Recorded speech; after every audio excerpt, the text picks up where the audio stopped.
Not the prettiest day to be out on the beach. I got my ticket purchased, my ride ticket purchased right away, heading right up. I'm on a parking meter out there, so I won't be spending much time here. Looks like I should have plenty of time though.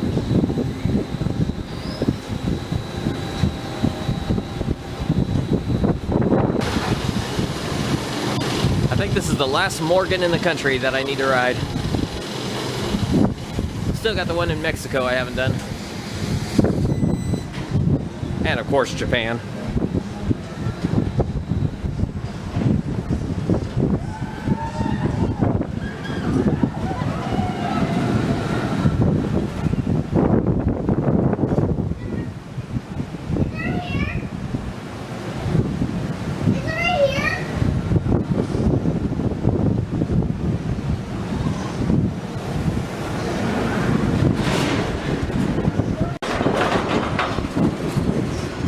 You get a great view of the beach on both sides.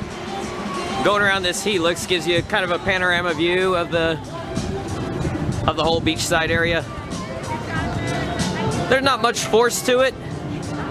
I rode in the front. I don't know if the back gives anything here.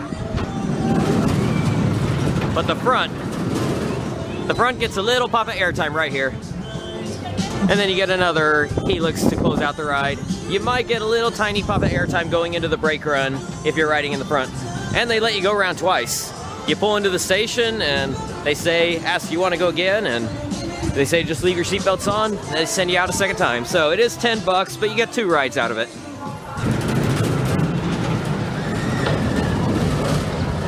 So right after it takes your picture, you get a little airtime hill. Looks like a really pretty beach if it wasn't so cold. Cold by California standards. Back at home, this is warm.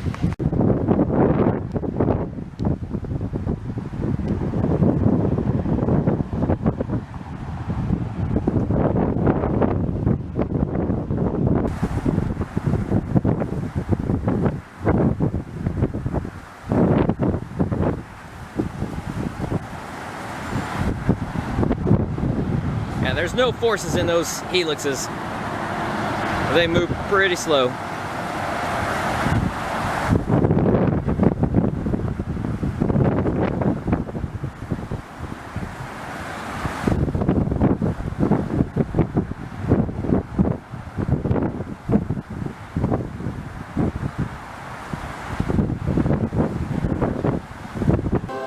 So I was not planning to be back here today for the rest of this trip, but Six Flags Magic Mountain decided to close because it was sprinkling. They closed for the entire day because it was sprinkling in the morning. Not here though, they're open. I got back row on GhostRider. This is only a 15-minute wait too.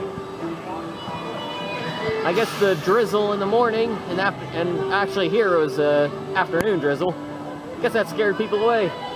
That's probably the best ride I've ever had on it. So the drop off the mid-course has really good airtime in the back seat. That's bordering on ejector airtime. The next hill is really good floater airtime that also is paired with a little bit of laterals because it turns to the left right after the airtime moment.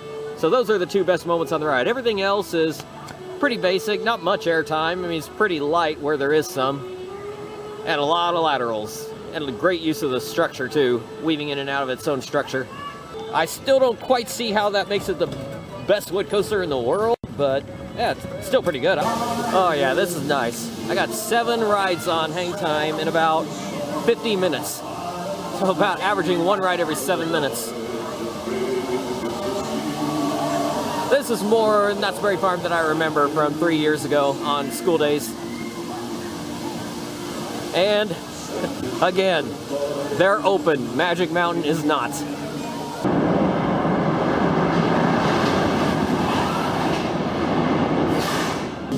I ended up with 11 laps on HangTime, including 4 in a row to close the night without having to get off the train.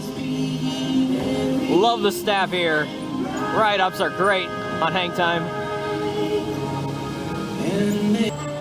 So I only spent 4 hours at Knott's Berry Farm today, and I got a full day's experience out of those 4 hours. The lines were short, got, I think, 22 rides in total. which is just crazy in 4 hours. 22 rides, plus I had a meal. Definitely can't complain about that. Operations here are excellent. You know, Magic Mountain, they may have smaller crowds, but the one train ups means that you don't get as much done there as you do here, as long as it's not like Monday and Tuesday, which I believe a lot of schools are out on those days, so that explains why the crowds, there's bigger crowds then, a little bit longer lines. But today was more like what I experienced 3 years ago. Lines are very reasonable. GhostRider, maybe 10 minutes, 15 at the most. I definitely have a higher opinion of it now. Those 4 night rides were incredible, especially in the back row. I was getting airtime in moments when in the past I wasn't getting airtime.